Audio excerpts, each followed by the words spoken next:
Gada labākā būve piedāvā ekspertu sarunas raidījumā Kā labāk būvēt, kā labāk nebūvēt ar Normundu Grinbergu. Sērijas atbalstītājs Latvijas vadošais ēku demontāžas uzņēmums Sijā Grāvējs un Būvgrūžu akadēmija. Mēdīju partneris Construction Latvija. Kā būvēt labāk, kā labāk nebūvēt? Šis ir izaicinošs jautājums, kas bijis aktuāls visos laikos, arī šodien. Laba, izcila, kvalitatīva un šodien jau arī ilgtspējīga būve. Kāda tā ir? Kādai tai jābūt un kas to nosaka? Bieži mēs redzam spožus attēlus ar slavētiem projektiem, ļoti skaistas ēkas, sakoptas teritorijas, drosmīgus dizainus, redzam būves, kuras ieguvušas nozīmīgas balvas. Taču kas notiek aiz šiem rezultātiem? Kas tiek vērtēts? Kuri procesi nosaka, vai būve kļūs par labo piemēru un labo praksi visai nozarei, un kuri nē? Šie ir ļoti aktuāli jautājumi, un tikpat aktuāli tie ir skatē Gada labākā būve Latvijā. Par to šodien runāsim kopā ar 3 ekspertiem, kuri katrs būvniecībā pārstāv atšķirīgu, bet savstarpēji cieši saistītu jomu. Labdien! Mani sauc Normunds Grinbergs, un es esmu Latvijas būvnieku asociācijas vadītājs, kā arī Skates Gada labākā būve Latvijā žūrijas ekspertu komisijas vadītājs. Un šodien sarunā par šīm tēmām ar mani kopā ir Ineta Tumaševska, arhitekte pārstāv valsts nekustamos īpašumus. Andris Drēska, ainavu būvniecības speciālists, ainavu būvas uzņēmuma Alejas projekti vadītājs. Un Normunds Tirāns, Sijā IG Kurbats būvinženieris, Latvijas būvkonstrukciju projektētāju asociācijas valdes loceklis. Un es šad tad pajokoju, ka 2 Normundi pie viena galda, tas nemaz nav tik bieži, bet šodien tā ir sanācis. Un tad es varbūt pirms sarunas nedaudz ieskicēšu tieši par skati Gada labākā būve Latvijā, varbūt tiem, kuri mazāk par šo pasākumu ir dzirdējuši. Un tātad skate Gada labākā būve Latvijā un kā tas notiek, kā žūrija veic savu darbu. Būvis tiek vērtētas 3 kārtās, atbilstoši Skates Gada labākā būve Latvijā nolikumam. Pirmā kārta tiek apkopoti visi pieteikumi, un pēc pieteikuma iesniegšanas žūrija izvirza būves 2. kārtai. 2. kārta, kas ir faktiski pati darbietilpīgākā pēc apjoma, 2. kārtā notiek būvju apmeklējums un vērtējums dabā. Vērtējuma apkopojums pēc kritērijiem 10 baļu sistēmā, un tas sastāda 70% no 100, kā arī pēc 2. kārtas notiek būvju izvirzīšana finālam. Tad ir 3. kārta fināls, kur notiek būvju prezentācijas ar pamatojumu atbilstībai vērtēšanas kritērijiem un pamatotiem faktiem, kāpēc būve pretendē uz Skates Gada labākā būve Latvijā balvu. 3. kārtas vērtējuma apkopojums sastāda 30% no 100, un tad būves kopējais vērtējums ir pēc 2. kārtas 70% plus pēc fināla 30%, kopā ir 100% vērtējums, bet tas vēl nav viss, jo gala vērtējuma rezultāts tiek izskatīts un saskaņots ar ekspertiem pa profesionālām jomām. Arhitekti, inženieri, ainavu arhitekti, būvkonstruktori, inženieru sistēmu inženieri un BIM un BMS speciālisti. Kopumā tomēr tas ir tāds nopietns un profesionāls žūrijas ekspertu darbs, savā ziņā arī fiziski grūts. Šis bija mans mazais tāds ieskats par šo skati Gada labākā būve, un varbūt es labprāt sāktu ar arhitektu redzējumu. Mēs zinām arī, ka arhitektiem ir pašiem savs tātad skate, kur arhitekti vērtē no sava skatu punktu labāko būvi Latvijā un pasniedz arhitektūras balvu. Bet kā ir saistībā ar šo skati Gada labākā būve Latvijā? Jā, labdien! Arhitektūra laikam tas ir tas, ar ko būve sākās, ar arhitekta darbu paņemot, zīmuli rokās, un tas ir tas starts, un un finālā mēs vērtējam to visu kopumu, kas tur izveidojās. Es šajā skatē piedalos, jau laikam kādi 5 gadi būs, 5 reizes esmu braukusi, varbūt 6. Un tas ir visnotaļ izaicinājums un arī interesants formāts, kā mēs to daram. Mēs tiešām katru objektu apskatām uz vietas, izbraukumā un vērtējam žūrijā. Manuprāt, mēs esam diezgan daudz cilvēki, ja Normunda kaut kāds, jo nevienmēr visi visi strādā savos pamatdarbos. Un runājot par vērtējumu, es teiksim, būvi, kurai mēs tuvojamies, jau var sākt vērtēt viņa piebraucot pie viņas, jau sākot ar to, kā ir plānota ēkas atrašanās, kāda ir iebraukšana, kāda ir teritorija, tad es redzu to māju, kā viņa ir būvēta tīri arhitektoniski, tālāk nāk apdars materiāli, un pēc tam jau ir funkcija un interjers. Un šīs visas tādi kritēriji ir, teiksim, man svarīgi, kurus es visus pēc tam salieku kopā un salieku savus plusiņus un mīnusiņus tai būvei, kura ir apskatīta. Es pati personīgi vislielāku uzmanību pievēršu funkcijai, jo man ir ļoti svarīgi, kur es ieeju iekšā un vai ieejot es varu nolasīt, kur es esmu ienākusi un kur man jāiet ir tālāk. Tas tāds pirmais iespējas un tālāk jau ir detaļas, kam mēs pievēršam uzmanību.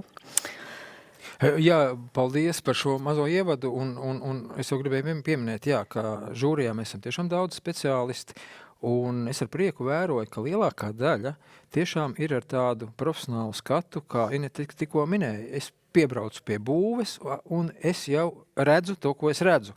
Ar profesionālu aci, jo ikdienas cilvēks noteikti, kas nav ar to saistīts, redz savādāk nekā būvniecības nozares jomas profesionāļi. Un Inete jau pieminējās funkcionalitāte. Jā, funkcionalitāte ir svarīga, bet tad arī tas kā būve ietilpst pilsētā, kā būve izskatās pati par sevi, kā ir izsināti dažādi dizaina jautājumi, un tas viss kopums laikam, ja? Jā, tas ir tas, ko mēs nevaram nolasīt no projekta, jo mums tiek iesūtīti arī būvprojekti, kurus, teiksim, varētu izskatīt un dot savu vērtējumu, bet objekts, kā ieguļ vidē, kā viņš dzīvo, to var tikai redzēt uz vietas un dot savu vērtējumu. Tas ir iekļaušanās vidē, jā. Nedaudz, varbūt, Inete, vēl nedaudz par pašu vērtēšanu. Cik viegli vai cik sarežģīti arhitektam ir vērtēt būvis? Man nav grūti. Bet, kā tam jautājumam pieiet un kāda ir būve? Ir būves tādas, kas ir tādas, kā mēs viņas varētu nosaukt, vienkāršākas, kur nav izteikti kaut kādas, tādas kvalitatīvas arhitektūras pazīmes. Tās ir grūtāk novērtēt. Varbūt ir runa par kaut kādiem rūpnieciskiem objektiem, bet ja mēs vērtējam kādus kultūras objektus un tādus sabiedrībai nozīmīgas būves, tās ir vieglāk vērtēt, jo tur ir ko vērtēt, tā būtu to teikt. Bet, jā. Jā, paldies. Es arī gribu iezīmēt, ka par vērtēšanu runājot, mums ir ļoti strikti kritēriji izstrādāti, bet kā es arī parasti ar žūrijas visiem ekspertiem runāju, ka katrs profesionāls, kas ir pieaicināts žūrijā, zina, kas ir labs, zina, kas nav tik labs, zina, kas ir izcils pēc saviem profesionāliem kritērijiem, un tas jau, man liekas, ir pamatā tieši, lai vērtētu. Un te es varbūt no savas puses mēģinu skaidrot, ka Inete teica, nav grūti vērtēt. Ja? Vai tas ir pamatā mans teiktais vai vēl kas? Nē, droši vien, ka tā profesionālā pieredze ļauj saprast un izkristalizēt, kam pievērst uzmanību. Varbūt, ja es brauktu tādu piedalītos šādā skatē uzreiz pēc augstskolas, tad man būtu grūti. Tad es varbūt meklētu kaut ko to, kas tur nav jāmeklē. Tad vēl viena atslēga pieredze, ja? Jā. Nenoliedzama pieredze. Varbūt mēs lēnām no arhitekta pāriesim pie būvkonstruktora, pie tādām lietām, kas varbūt nav redzamas. Ja mēs arhitektūru vairāk vai mazāk tomēr redzam, tad konstrukcijas mēs īpaši kvalitatīvas un drošas konstrukcijas laikam to no malas uz ēku skatoties nevar redzēt. Un kā būvkonstruktors uz to skatās? Jā. vispirms jau būvkonstruktors, protams, skatās uz būvkonstrukcijām, bet tāpat arī ir prieks piedalīties būvs vērtēšanā uz vietas, aizbraukt kopā ar visu žūriju, apskatīties. Tas tiešām nesanāk katru reizi, bet kādu reizi tas ir ļoti vērtīgi un redzēt. Un tad tajā brīdī mēs, protams, mēģinām arī dzirdot pārējos žūrijas locekļus, dzirdot viņu viedokli, kopīgi mēģināt saprast un veikt to labāko vērtējumu, kāds ir. Un no šiem vērtējumiem veidojās tāds bāzes vērtējums šiem objektiem, bet tad papildus šim te bāzes vērtējumam mēs mēģinām novērtēt un iedot to savu redzējumu par būvkonstrukcijām. Un par būvkonstrukcijām ir tā, ka mēs tur objektā uz vietas pilnīgi neko neredzam, jo dzelzbetona konstrukcijās tas galvenais ir tās stiegras, kas ir aplietas ar betonu. Un tad nāk virsū apdara, un ja tas viss ir pamatos, tad tas vēl tiek apbērts ar zemi, vai ne? Tā kā tur... Un nereti viens otrs saka, bet ko tad tur var redzēt, ko tad tur var vērtēt, ja? Tieši tā, tur pilnīgi neko nevar redzēt, un vienīgais, ko mēs varam, mēs paļaujamies uz tiem aprēķina atskaitēm un uz tiem būvkonstrukciju daļu rasējumiem, kas tiek iesniegti žūrijai, un tāpēc tas ir ļoti svarīgi. Un es arī brīnos, ka dažkārt dalībnieki nevēlās iesniegt vai ir iesniedz kaut kādas dažas lapiņas un saka, ka tur nav visiem jāskatās. Man liekas, ka tām būvēm, kuras mēs esam projektējuši, vispār tā būtu tāda goda lieta uztaisīt tādu atskaiti, lai to var tiešām nolikt pie durvīm grāmatu un katrs, kas nāk iekšā, var apstīties, vai tā būva ir droša vai nav droša. Es īsti nesaprotu to sabiedrībā. Mūsu nozarē arī tādu kā slēpšanu. Savu veidu konfidencialitāti par jautājumiem, kas tā kā nebūtu... Ne, bet mēs esam ļoti konfidenciāli un jebkurā gadījumā tas, kas mums ir iedots vērtēšanai, ja mums tas Normunds vienmēr saka, ka tas ir tikai vērtēšanai, un mēs to respektējam, tas ir tikai vērtēšanai, mēs tiešām neko arī, bet es tā mazliet brīnos, kāpēc tas ir tik ļoti sensitīvi, jo to varētu ar lepnumu rādīt, ka šī būva ir droša un viņa ir pamatota. Varbūt pasūtītiem kaut kādas nedrošības ir, kad, kāpēc tagad, kur te tas paliek, bet... Varbūt tas ir kaut kas neizrunāts. Es arī gribu akcentēt, ka visa informācija, kas tiek mums iesniegta, paliek ekspertu pārziņā tieši, lai vērtētu, un vēl mēs drīkstam izmantot nekomerciālos nolūkos. Tas vairāk tā kā ir uz izglītību virzīts. Izglītības, lai jauniem speciālistiem rādītu, varbūt nesaucot pat objektus vārdā, rādītu šīs labos piemērus, labās prakses, un varbūt netik veiksmīgās prakses. Jā. Un tātad paralēli šim lielajam žūrijas darbam notiek arī konstruktoru žūrijas darbs. Konstruktoru žūrija tātad izskata šos te aprēķina atskaits un būvkonstrukcija risinājums rasējuma formātā.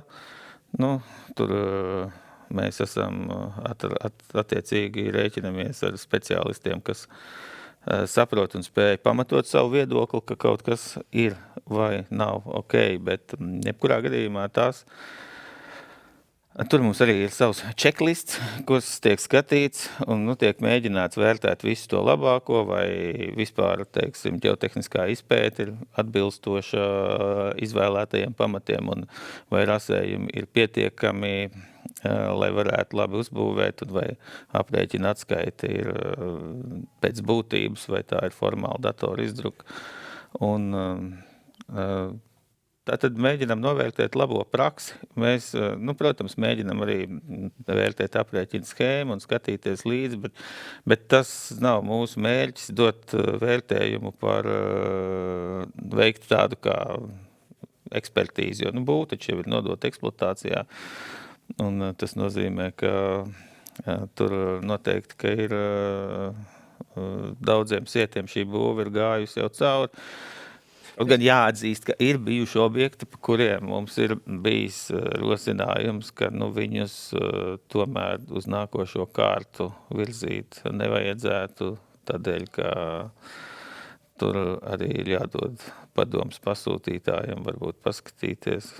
tie ļoti reti varbūt kāds pa Es kādam. atceros, ir bijuši tādi gadījumi, kad konstruktori ar diezgan lielu tādu pietāti pret objektu, bet ar tādām veto tiesībām, ka nē, šī nav labā praksa, pamatojot kāpēc, un mēs nevirzam tālāk, jo drošība tomēr stāv pāri visam, un mēs runājam par to, ka skatē tiek iesniegtas būvas, kuras ir nodotas eksploatācijā, kur eksperti ir pārbaudījuši un kur viss ir kārtībā, kur nepastāv drošības jautājums, bet nevirzot tālāk ir jautājums par labo vai netika labo praksi, kā tas viss ir virzījies un kā tas viss ir noticis.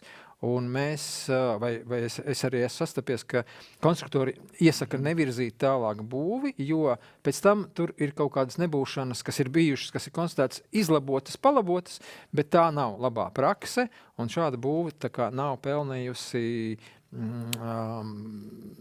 ka viņa tiek nosaukt par gada labāko būvi. Jā. Es apmēram tā. Jā, ļoti precīzi. Un, jāpiebilst, ka tas ir tātad arī diezgan intensīvs darbs. Mēs tātad sagatavojam par katru iesniegto projektu ziņojumu, izskatām kopīgi, pēc tam mēs saucam Normundu pie galda un izskaidrojam viņam, kāpēc. Tas ir man kā žūrijas vadītājiem. Jā, žūrijas vadītājiem skaidrojam, kāpēc. Tātad mūsu vērtējums var nedaudz koriģēt. Pārsvarā viņš sakrīt ar šo te kopējo vērtējumu, bet atsevišķos gadījumos viņš var nedaudz koriģēt kopējo vērtējumu, un man liekas, ka tā ir laba tāda. Tas ir diezgan labs un nozīmīgs respekts pret būvju stiprību un stabilitāti no žūrijas puses, par ko. Es gribēju, lai Normunds ieskicēja varbūt vēl tādu aspektu, ko varbūt arī nespeciālisti īsti nesaprot vai neizprot. Tieši kā jūs ņemat vērā inženieru izpēti un rezultātus, un kā jūs pēc tam pārnesat un vērtējat, kā šī inženieru izpēte ir ņemta vērā, projektējot un pēc tam arī izbūvējot ēku, tieši no būvkonstrukcija viedokļa. Ar inženieru izpēti saprotot ģeotehnisko izpēti, tas ir, situācija, kurā gadījumā uzlabojās, bet pirms kāda laika mums bija diezgan liela trauksme par to, ka bija diezgan slikti šie te ģeotehniskās izpētes rezultāti. Diezgan bieži faktiski varēja spriest, kad būvs tika projektēts bez ģeotehniskās izpētes, bet jāatzīst, ka nezinu, vai šī tā joma, kurā mums izdevās ar savu žūrijas darbu ietekmēt, bet man liekas, ka Rail Baltica uzlaboja kopējo situāciju. Latvijā. Prieks, kad uzlabojās kopējā situācija. Kurā gadījumā prieks, ka uzlabojās kopējā situācija. Tāpat vēl pirms 10 gadiem, kad mēs sākām vērtēt aprēķina atskaits, vispār netika gatavots projektiem. Jāatzīst, ka to ir kopīgi mums visiem izdevies gan ar žūrijas un žūrijas palīdzību skaidrojot sabiedrībai, gan arī ar BVKB un ar ekonomikas ministrijas dažādu aktivitāšu palīdzību ir izdevies pārliecināt visu būvniecības nozari, ka aprēķina atskaita ir obligāta projekta sastāvdaļa. Tā ir jābūt, un tas ir apliecinājums, ka tur ir viss ir kārtībā. Jā. Paldies, Normunds tā parādīja arī to neredzamo varbūt daļu, un tad pārējām atkal pie redzamās daļas, ka mums ir arhitektūra, mums ir būve ar konstrukcijām, mums ir arī ārtelpa. Un bieži vien šī vide apkārt ēkai ļoti tomēr ietekmē arī pašu būvi un kopējo ainu. Un tad es došu vārdu turpināt par ārtelpu un par to saskarsmi starp arhitektūru, konstrukcijām un ārtelpu. Andrs savu redzējumu. Jā, ārtelpas risinājumi arī nav atraujami no būves. Tas, ko mēs tradicionāli tā kā uztveram, vai tur ir kaut kāda apstādījuma, vai tur ir koki, vai tur ir kādi celiņi, un tie parasti jau tur ir. Un, kā jau Vineta teica, arī man piebraucot pie būves, pie ēkas, jau ir arī saprotams, kādu pirmo sajūtu rada ne tikai ēka kā būve, bet arī viss, kas ir apkārt. Jā,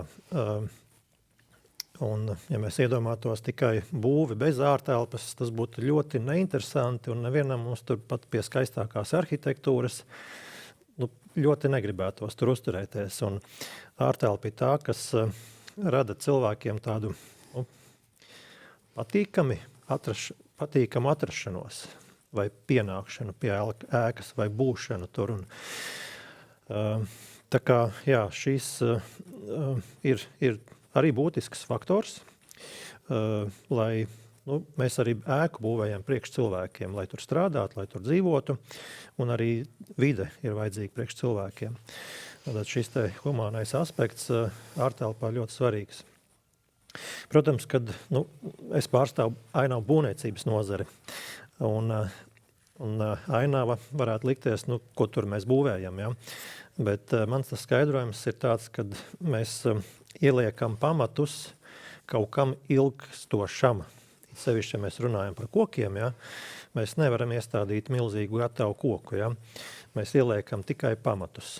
Nelielu, lielāku vai mazāku, bet tomēr jaunu kociņu, kurš augs, un viņam ir jāaug ilgstoši. Tāpat kā svarīgi, kad ēkā ir pamati, kārtīgi pamati un pamatkonstrukcijas, lai viņi stāv 100 gadus. Arī tādā veidā mēs ieliekam pamatus dabai un apkārtēji vidē. Tas pats arī par celiņiem, par labiekārtojumiem elementiem un soliņiem.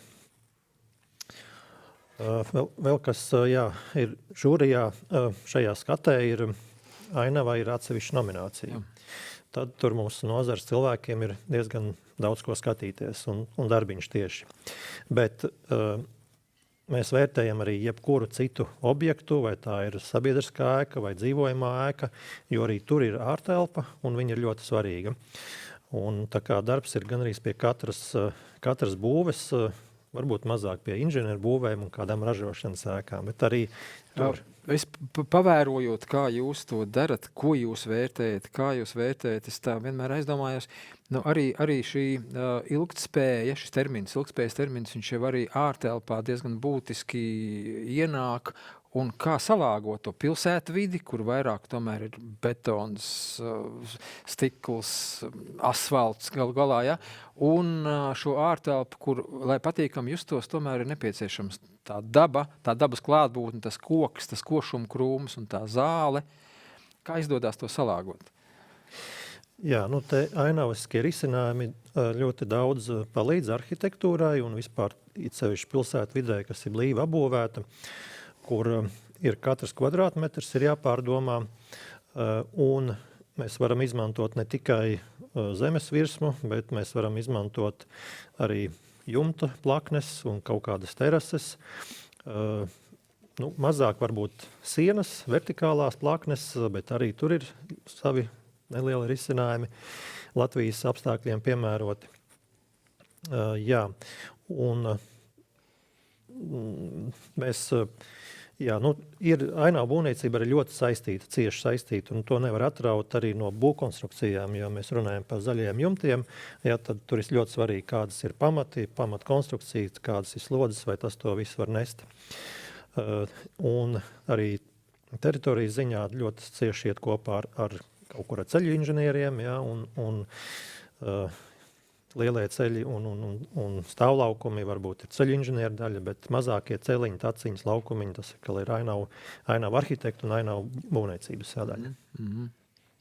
Ok, un pāriesim tad lēnām varbūt uz tādu diskusiju visiem kopā un saistībā ar gada būvi, un tā kā skats gada labākā būva Latvijā, tāds virsmēķis ir izcelt labos piemērus, labo praksi, kas mums tiešām labi ir izdevies, un mēs saprotam, ka būvniecība tas ir ļoti, ļoti sarežģīts un tāds ar dažādiem procesiem, ļoti dažādiem un cilvēkiem iesaistītiem apjomīgs process, un ne visos šajos procesos viss norit gludi, mēdz aizķerties, un tur, kur tas norit pietiekami profesionāli, gludi, tur arī ir labs rezultāts, un varbūt, kad jums ir prātā kādi labi piemēri, un tai pašā laikā arī ne tik labi piemēri, ko nevajadzētu, un varbūt mums par tiem arī ir jārunā, par tiem netik labiem piemēriem, lai tādus mēs nepieļautu, lai tādi neturpinātos. Bet par labiem piemēriem mums jārunā daudz, lai kā piemērs nākamajiem projektiem, ka šādi var un ir šādi labi piemēri. Jā, kuram ir kāds uzreiz, nezinu, piemērs vai doma par šo?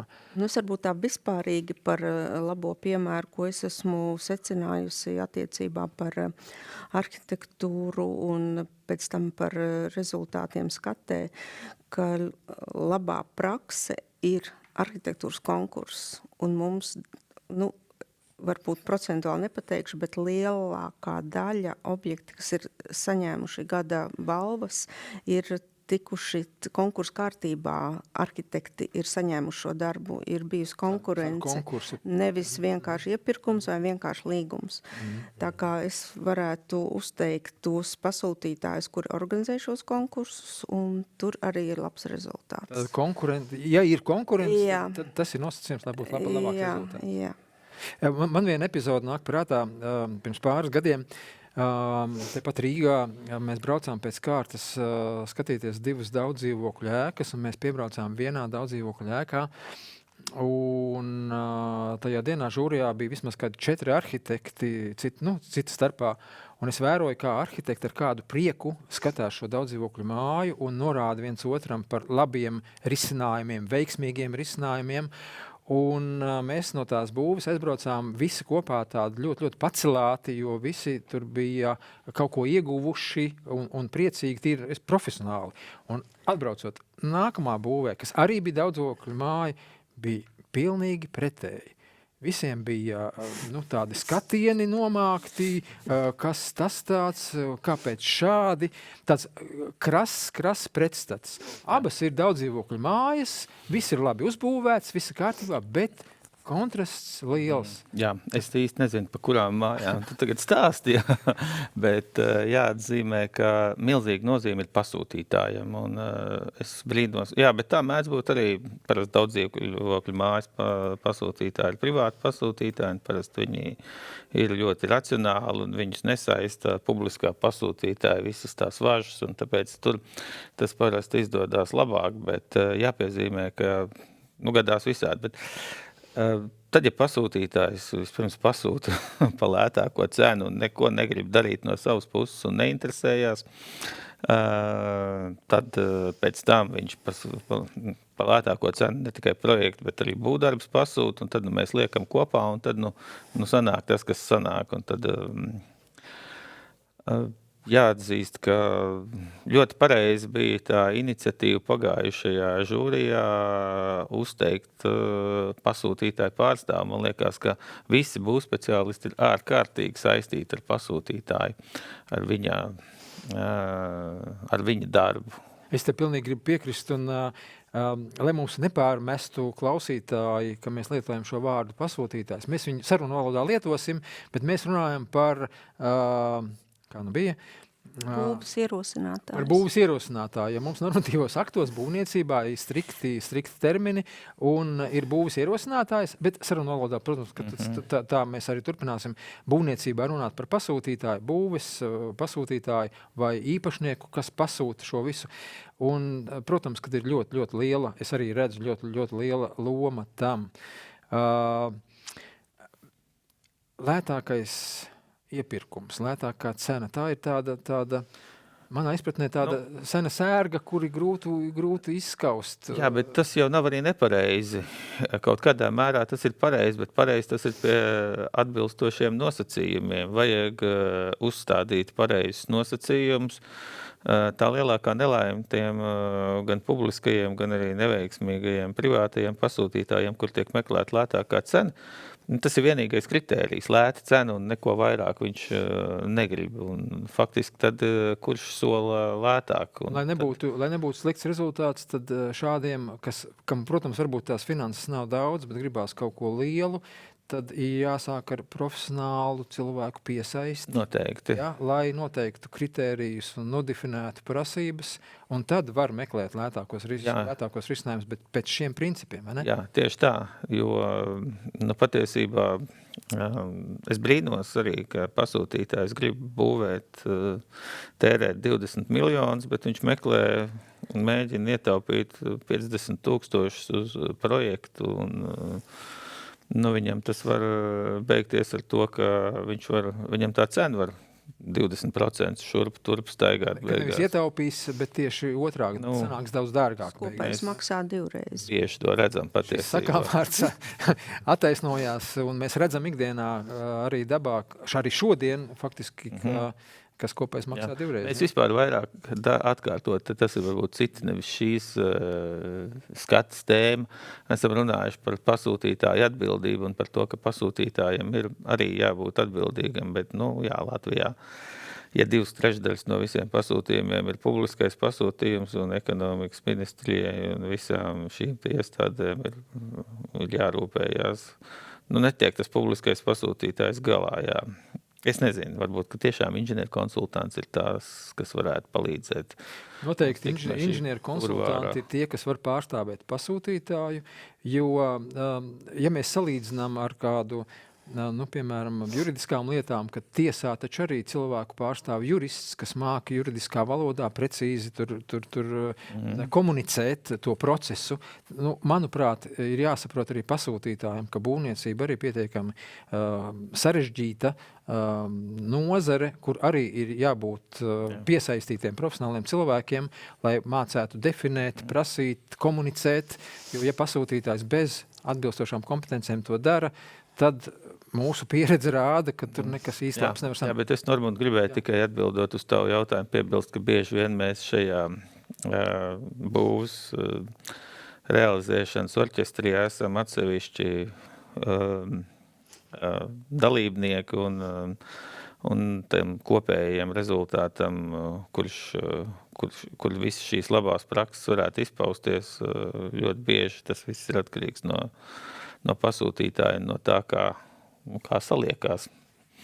Un, diemžēl, arī vislabākie speciālisti kopā dažkārt netiek pie laba rezultāti. Ja. Arī tā mēdz būt, ja? Jā, tā arī mēdz būt. Speciālistiem spēcīgiem mēdz būt viedokļu sadursmes. Es tā to saucu, ja? Un arī tas ir. Un tas nav vienkārši šajās viedokļu sadursmēs atrast to kompromisu.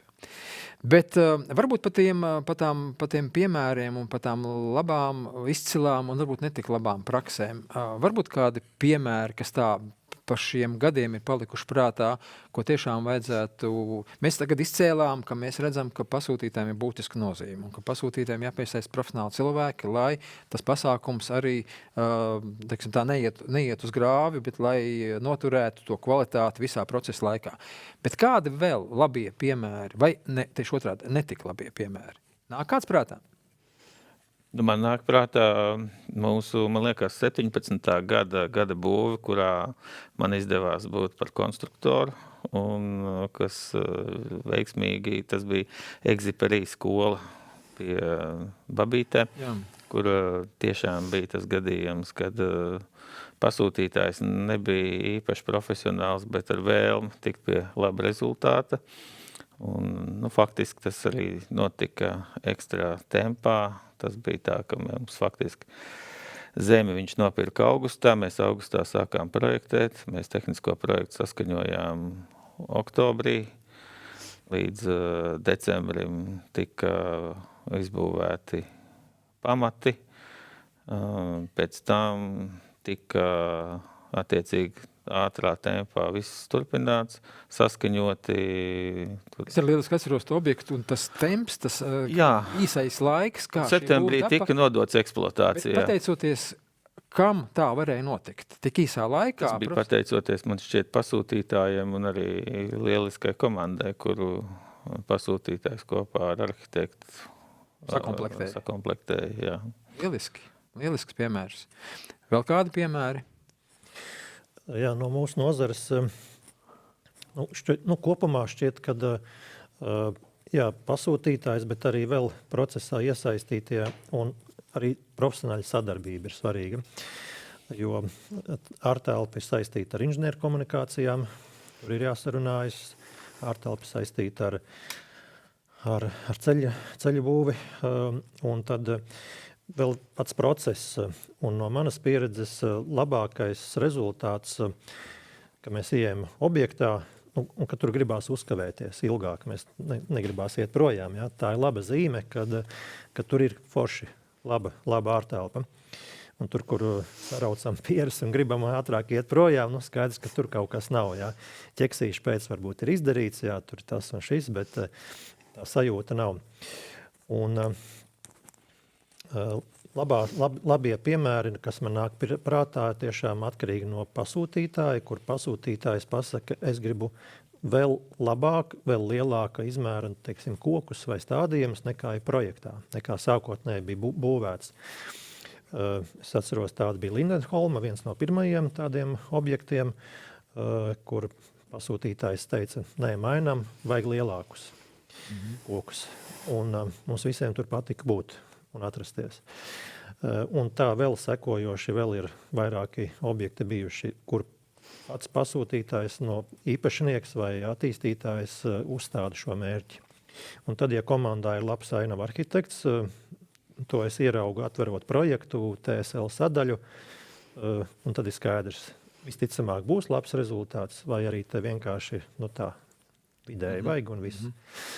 Un tad procesā ļoti svarīgi ir būvuzraudzība. Te ir vājā vieta, jo būvuzraudzībā tāds būvuzrauga ar ainavu būvniecības kompetencēm ir ļoti maz, un tad tas labais rezultāts ir tad, ja ainava arhitekts iet pakaļ un skatās un vēro, kā projekts tiek realizēts, un kopā ar pasūtītāju bieži vien pārstāvjiem. Tie tie kompetentākie pa mūsu nozarī objektā. Un ja tā trijotne strādā, tad arī rezultāts labs. Es šeit, Andri, uztvēru to domu, kad teici, ir tā sajūta vai nav. Bez tām tehniskajām lietām, kur mēs arī iezīmējam to labo praksi, kur mēs redzam, kā tas ir noticis, kā ir konstrukcijas rēķinātas, ir atskaite, kādā kvalitātē, projekts, cik detalizēti un tālāk, un tad ir būvniecības process, un tad ir ēka gatava, viņi tiek sākt eksploatēt, un atbrauc žūrija, un ir tā labā sajūta vai nav tā labā sajūta. Tā ir vēl atsevišķi tāda, kā lai pasaka, tāda sadaļa, kuru laikam nav vienkārši vai nav iespējams pat izmērīt, jo ir laba sajūta, nav laba sajūta. Šī labā sajūta vai netik labā sajūta rodas no dažādiem faktoriem. No visa kopuma. Gan no arhitektūras, gan no ārtelpas, gan arī kā ir ēka konstruktīvi veidota, un tad mēs vai nu labi jūtamies, vai nu netik labi. Jūs labos piemērus. Ir arī kāds netik labais, ko ir vērts pieminēt? Es vēl gribēju atgriezties pie labiem piemēriem. Labi. Mēs izlaidām vienu sadaļu, kas ir ļoti svarīga. Normūns drusku pieskārās. Viss jau sākās ar projektēšanas uzdevumu. Un par cik es pārstāvu pasūtītāja intereses, valsts pasūtītāja intereses, tad es esmu diezgan cieši strādāju pie šo projektēšanas uzdevumu gatavošanas, un pēc tam pie projektētāja izvēles iepirkumos, un pēc tam būvniecības process, būvniecības iepirkums. Un mēs valsts kā pasūtītājs, manuprāt, esam diezgan labu praksi ieviesuši. Pie mums arī daudz nāk konsultēties, mācīties. Mums projektēšanas uzdevums ir ļoti piestrādāts un izstrādāts, jo mums ir svarīgi jau paredzēt, ieplānot budžetu. Un ja projektēšanas uzdevumā ir viss iekļauts, ko mums vajag, mums strādā vesela komanda. Mums ir inženieru komanda, mums ir būvuzrauga komanda, un tas arī dod to rezultātu pēc tam pašās beigās. Bet tas process ir ļoti garš, sākot jau ar projektēšanas uzdevumu. Šo es arī gribētu uzsvērt vēl no savas puses, kad es arī ar savu pieredzi varu padalīties, kad es redzu, ka tur, kur pasūtītājs ir pievēršas īpašu uzmanību, lai detalizēti izstrādātu projektēšanas uzdevumu, tur tālāk problemātika visos procesos nav novērojama. diezgan raiti viss notiek. Un savukārt otrādi, tur, kur nav tam pievērsta uzmanība, kur varbūt visam vienkārši, bez detalizācijas tas ir izdarīts. Tas interpretācijas, kas beidzās ar kaut kādiem, teiksim, finanšu lietām.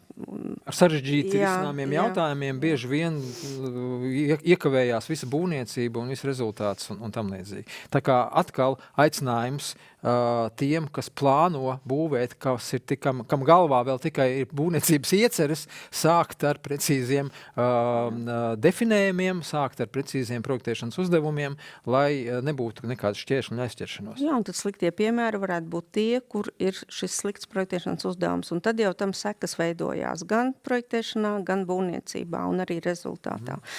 Kungi tāpat domā? No, jāpiekrīt.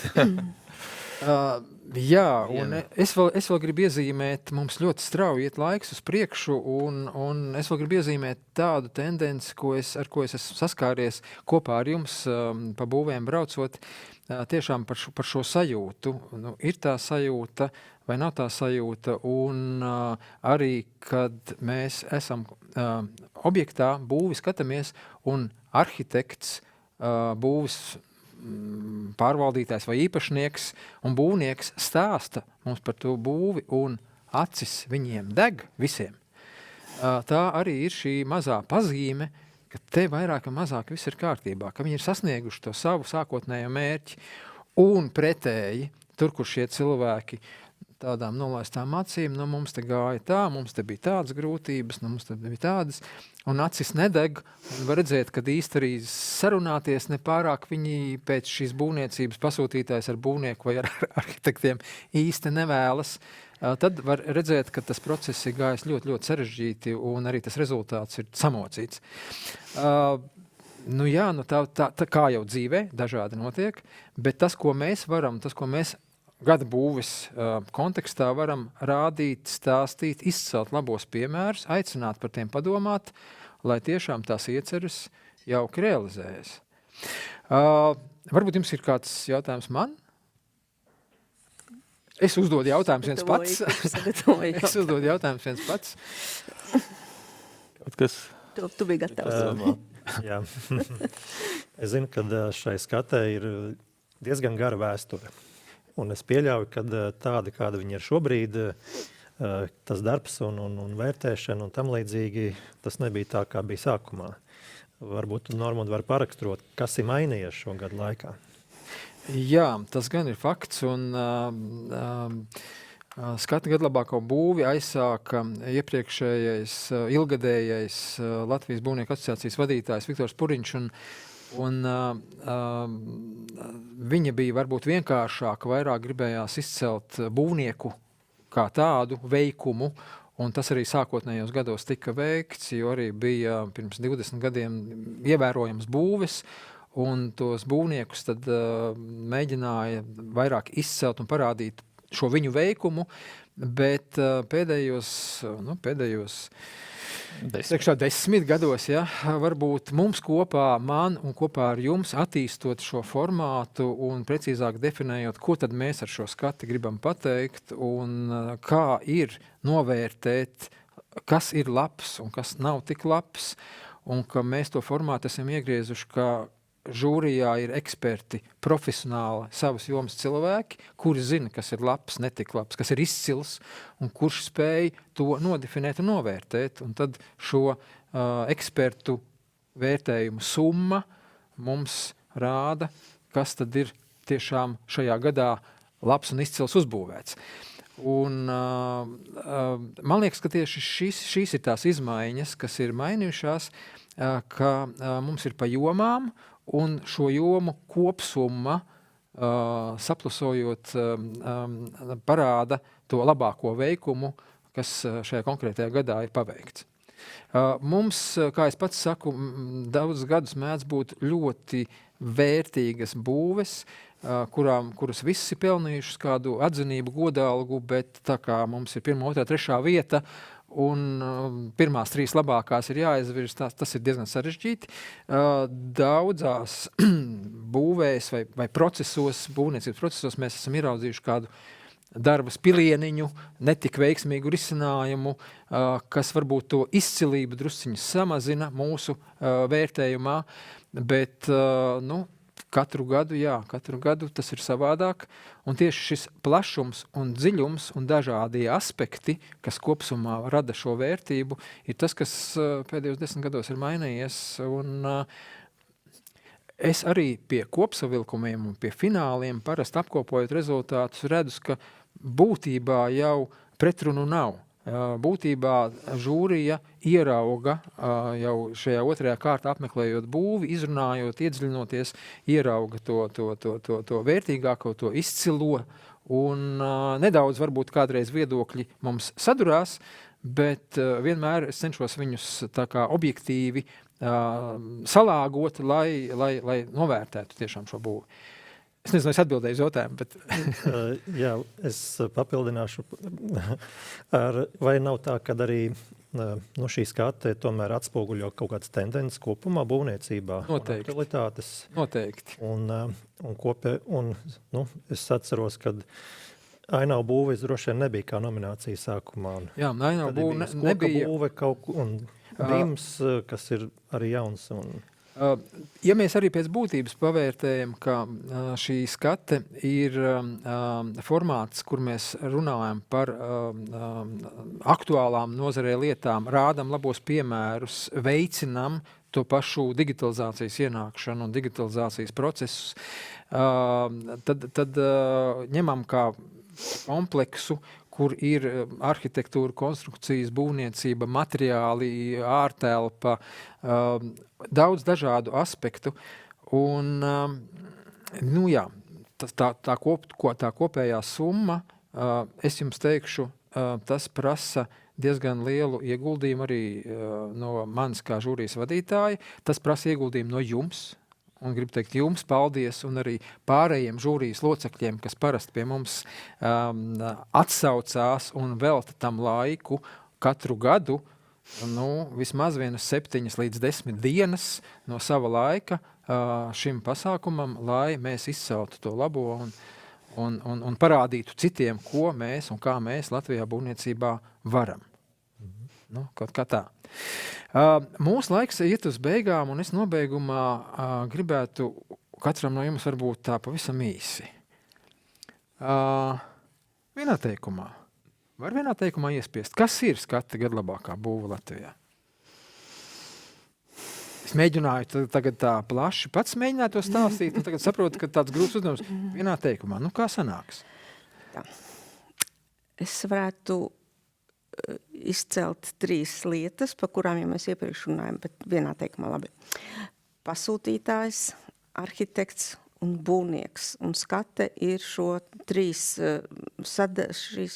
sadarbību rezultāts. Šo 3 lielo sadaļu sadarbības rezultāts. Jā. Paldies! Es teiktu, ka tas ir izcils tāds ekspertu kopdarbs, izvērtējot profesionāli būves, ēkas, ekspertu profesionālisms. Ekspertu profesionālisms. Tieši te es gribētu Andrim pilnībā piekrist un atzīmēt, ka mums ir ļoti daudz dažādas žūrijas un dažādi konkursi visdažādākajās jomās, bet vairāk vai mazāk neatstāja sajūtu, ka tas velk vairāk uz plikām sabiedriskajām attiecībām. Un šeit tiešām mums ir izdevies piesaistīt žūriju ekspertus, kuri nāk, un tieši tāpēc arī tas ir lielākoties viņu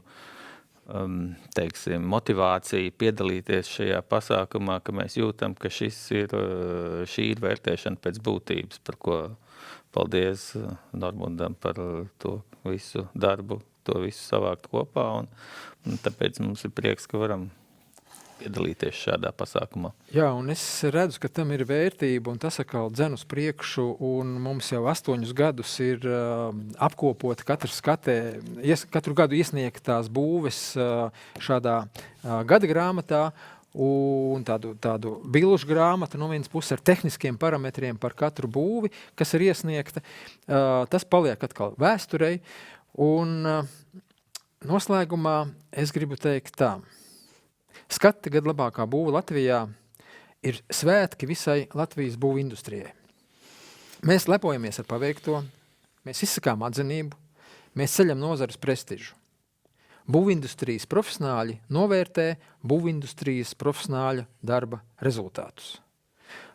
Paldies ekspertiem par šodienas sarunu un uz tikšanos par citām tēmām saistītām ar būvniecību. Gada labākā būve piedāvā ekspertu sarunas raidījumā Kā labāk būvēt, kā labāk nebūvēt ar Normundu Grinbergu. Sērijas atbalstītājs Latvijas vadošais ēku demontāžas uzņēmums Sijā Grāvējs un Būvgrūžu akadēmija. Mēdīju partneris Construction Latvija.